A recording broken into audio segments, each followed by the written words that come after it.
Um dos fatos mais sérios sobre a vida é que todos os seres humanos têm um inimigo sobrenatural que tem como objetivo de usar a dor, o prazer, para nos tornar cegos, tolos e miseráveis. Eternamente, a Bíblia identifica-o como o grande dragão, a antiga serpente, que se chama Diabo e Satanás, o sedutor de Apocalipse 12, 9 e 10, o príncipe deste mundo em João 12, 31, e o Deus desses séculos em 2 Coríntios 4, 4. Ele é o nosso adversário, anda em derredor, como um leão que runge, procurando alguém para devorar em 1 Pedro 5,8. Contudo, o mais aterrorizante tipo de escravidão que existe, o mundo inteiro segue o príncipe da potestade do ar, do espírito, que agora atua nos filhos da desobediência, em Efésios 2:2. Ele é o bem-sucedido em fazer que os seus súditos marchem rumo à destruição, e eles levam consigo o maior número de pessoas possíveis. O bom combate em 1 Timóteo 1,18 inclui a resistência diária a esse inimigo. 1 Pedro 5,9 e Tiago 4,7, diariamente recusando-se a dar lugar a ele. Efésios 4,17, diariamente se opondo às suas ciladas. Neste vídeo, eu quero te apresentar 10 estratégias de Satanás contra a sua vida. Mas antes de começar este vídeo, eu quero te convidar, se você não é inscrito, a se inscrever em nosso canal lá no YouTube, Pastor Peter Voz. Se inscreva, compartilha, deixa muito like e deixa Deus te abençoar. Esse canal só vai crescer se você compartilhar, dar like e o mais interessante, você curtir os nossos vídeos. Tá preparado? Então vamos para mais um vídeo.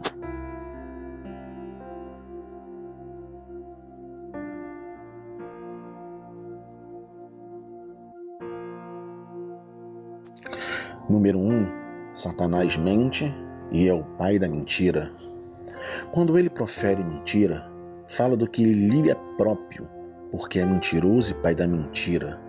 Na primeira aparição de Satanás na Bíblia, em Gênesis 3, as primeiras palavras de seus lábios lançam suspeita contra a verdade. Deus ele vai dizer: não comereis de toda árvore do jardim. Depois disso, as suas palavras foram uma mentira sutil.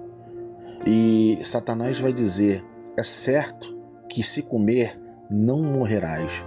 João diz que Satanás jamais se firmou na verdade, porque nele não há verdade. Em João 8,44, nós estamos lidando com a essência da mentira e do engano. Número 2, ele cega a mente dos incrédulos. O Deus desses séculos cegou o entendimento dos incrédulos, para que lhe não resplandeça a luz do Evangelho da glória de Cristo. Então ele não somente fala mentira, ele esconde a verdade. Ele nos impede de ver o tesouro do Evangelho. Ele permite que vejamos os fatos até as provas, mas não a preciosidade. Número 3, ele se esconde atrás de uma fantasia de luz e de justiça. Em 2 Coríntios 11, 13 a 15, Paulo diz que algumas pessoas se identificam como apóstolos, sem realmente ser. Ele explica o seguinte: o próprio Satanás se transforma em um anjo de luz. Não é muito, pois que os seus próprios ministros se transformem em ministros de justiça. Em outras palavras, Satanás tem como servo que professa uma quantidade suficiente da verdade para entrar para a igreja, e dentro da igreja ensina que Paulo chama de doutrinas de demônios. Jesus diz que serão como lobo disfarçado de ovelha. Atos 20:30 diz que eles não pouparão o rebanho, mas arrastarão as pessoas para a destruição, sem dom de Deus do discernimento. O nosso amor será degenerado em estupidez. Número 4. Satanás opera em sinais e prodígios. Em Tessalonicenses 2,9, os últimos dias são descritos da seguinte maneira: a vida do iníquo, segundo a ação de Satanás, será como poder e sinais e prodígios da mentira. Essa é a minha estranha tradução. Algumas traduzem como falsos sinais e prodígios, mas isso faz com que os sinais e prodígios parecem irreais. De fato, alguns argumentos que Satanás só é capaz de realizar falsos milagres. Eu duvido, mas, mesmo que isso fosse verdade, os falsos milagres deles seriam bons o suficiente para que pareçam reais para a maioria das pessoas. Uma das razões que me leva a duvidar que Satanás só seja capaz de realizar falsos milagres é que em Mateus 24:24, Jesus descreve os últimos dias da seguinte maneira: surgirão falsos cristos e falsos profetas, operando grandes sinais e prodígios para enganar, se possível, os próprios eleitos. Não há indícios que esses sinais e prodígios serão truques. Que as confianças estejam fundamentadas em algo muito mais profundo do que qualquer suspeita incapacidade de Satanás de realizar sinais e prodígios. Sinais e prodígios realizados a serviço de declaração de anticristo ou anticristãs não são capazes de provar nada, mesmo quando são realizadas em nome de Jesus. Senhor, Senhor, em teu nome não fizemos muitos milagres? E Jesus respondera: nunca vos conheci. E Jesus mesmo vai dizer: apartai-vos de mim, os que praticam a iniquidade. Mateus 7, 22, 23. O problema não foi que os sinais e prodígios não eram reais, mas que eles estavam em serviço do pecado. Número 5. Satanás tenta as pessoas a pecar. Foi o que ele fez com Jesus no deserto, mas não foi bem sucedido. Ele queria que Jesus abandonasse o caminho do sofrimento e da obediência. Foi o que ele fez com Judas. Foi bem sucedido nas suas últimas horas de vida de Jesus. Em Lucas 22, 3, 6 e em 2 Coríntios 11, 3, Paulo alertou todos os crentes sobre essa possibilidade, mas receio que assim como a serpente enganou a Eva com a sua astúcia, assim também seja corrompida a vossa mente e que a parte da simplicidade e pureza devida a Cristo. Número 6. Satanás tira a palavra de Deus dos corações das pessoas e a sufocam a fé. Jesus contou a parábola dos 4 solos em Marcos 1:9. Nessa parábola, a palavra de Deus é semeada em uma parte que caiu à beira do caminho e vieram as aves e comeram. Ele explica no verso 15, logo vem Satanás e tira a palavra semeada dele. Satanás rouba a palavra porque ele odeia a fé e que a palavra produz. Em Romanos 10:17, Paulo expressou a sua preocupação com a fé dos Tessalonicenses da seguinte maneira: foi por isso que, não me sendo possível continuar esperando, mandei indagar o estado da vossa fé, temendo que o tentador vos provasse e se tornasse inútil no labor. Em 1 Tessalonicenses 3:5, Paulo sabia que o objetivo de Satanás era sufocar a fé das pessoas que tinham ouvido a palavra de Deus. Número 7. Satanás causa algumas doenças e enfermidades. Certa vez, Jesus curou uma mulher que andava encurvada e não conseguia endireitar-se. Quando alguns criticaram Jesus por curar no sábado, ele respondeu: por que motivo se devia livrar desse cativeiro em dia de sábado? Esta é a filha de Abraão, a quem Satanás trazia presa há 18 anos. Lucas 13:16, Jesus via Satanás como aquele que tinha causado essa doença.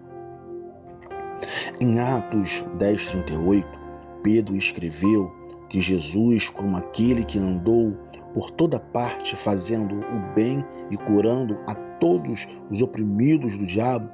Em outra palavra, o diabo frequentemente oprime as pessoas com enfermidade. Esse também é um dos seus desígnios.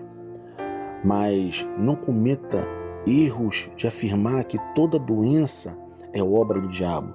Certamente, até quando Deus prepara um espinho na carne para nos santificar, é possível que também seja mensageiro de Satanás. 2 Coríntios 12:7, mas não há outra situação que a doença é inteiramente atribuída a Deus sem qualquer referência a Satanás. Ele respondeu: Jesus, nem ele pecou, mas nem seus pais pecaram, mas foi para que se manifestasse nele as obras de Deus. João 9:3, Jesus não teve por necessidade de mencionar Satanás como um participante dos seus misericordiosos propósitos. Número 8, Satanás é um assassino. Jesus disse para aqueles que planejavam matá-lo: vós sois do diabo, que o vosso pai é que quereis santificar-lhe os desejos. Ele foi homicida desde o princípio e jamais se afirmou na verdade, porque nele não é a verdade, não tem verdade. Quanto ele profere mentiras, fala do que é próprio, porque é mentiroso e pai da mentira. João diz, não segundo Caim, que era maligno e assassinou seu irmão. E por que assassinou? Porque as suas obras eram más e as de seu irmão justa. Jesus disse para a irrepreensível igreja de Esmirna: eis que o diabo está para lançar em prisão algumas de vós, ser fiel até a morte e dar-te-ei a coroa da vida. Resumindo, Satanás é sanguinário. Cristo veio ao mundo para que tivéssemos uma vida eterna, uma vida com abundância. Satanás vem para destruir o máximo de vida que ele pode, para torná-las em eternamente miseráveis. Número 9, Satanás luta contra os planos dos missionários. Paulo explica como seus planos como missionário foram frustrados. Ora, nós irmãos, orfanados, por prever tempos de vossa presença, não porém do coração, quanto mais espelho diligenciamos com um grande desejo de ir ver-vos pessoalmente. Contudo, Satanás nos barrou o caminho. Satanás odeia o evangelismo e o discipulado. Ele esforça para colocar o máximo de obstáculos possíveis no caminho dos missionários e é daqueles que têm zelo pelo Evangelho. Número 10, Satanás acusa os cristãos diante de Deus. Em Apocalipse 12:10 diz: então ouvi uma grande voz do céu proclamando: agora vem a salvação, o poder, o reino do nosso Deus e a autoridade de Jesus Cristo. Pois foi expulso o acusador de nossos irmãos. E mesmo que acusa diante de dia e de noite, diante do nosso Deus, a derrota de Satanás é certa, mas as suas acusações não cessaram. Acontece que conosco o mesmo aconteceu com Jó. Satanás fala com Deus contra nós.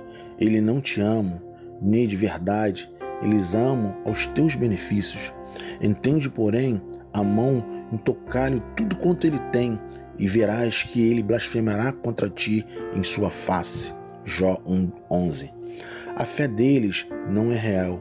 Satanás nos acusa diante de Deus, como ele fez com Jó, mas é uma coisa gloriosa de que os seguidores de Jesus têm como advogado que vive sempre para interceder por eles, em Hebreus 7:25.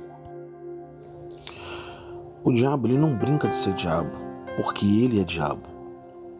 De hipótese alguma, ele vai desistir de você. Ele vai fazer de toda maneira para te parar, te frustrar, fazer você desistir. E na sua melhor caminhada, em Tiago ele vai dizer: resistir o diabo e ele fugirá de vós. Então, todas as vezes que você se sentir ameaçado por Satanás, resista, vai até o fim. Saiba que você tem um Deus que pode todas as coisas para com a sua vida. Que esta palavra ela possa entrar no teu coração. Eu não sei como se encontra a tua vida, o teu ministério, eu não sei como se encontra a tua casa, ou até mesmo como se encontra você. Mas através dessa palavra, você tenha certeza que aonde você for, Deus estará contigo. Em todas as suas lutas, Deus estará contigo. Aonde você estiver, Deus estará contigo. De hipótese alguma, você estará sozinho, pois você tem um Deus que pode todas as coisas naquele que te fortalece. Meu nome é Pastor Peter Voz e desde já eu quero te convidar a você se inscrever nesse vídeo.